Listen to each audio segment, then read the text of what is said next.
Welcome to a Foxy Tech Tips tutorial on adding a new fingerprint to Touch ID on your Mac.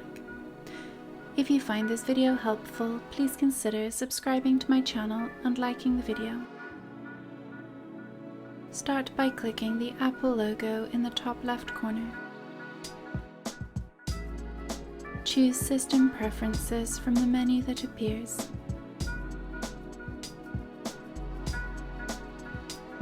In System Preferences, choose Touch ID.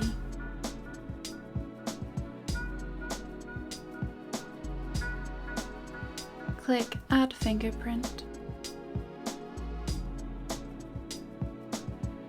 Enter your Mac password and then click OK.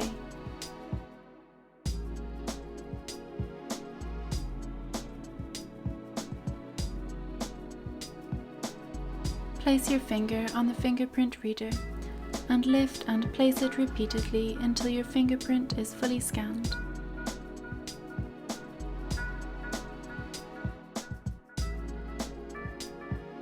Click Done.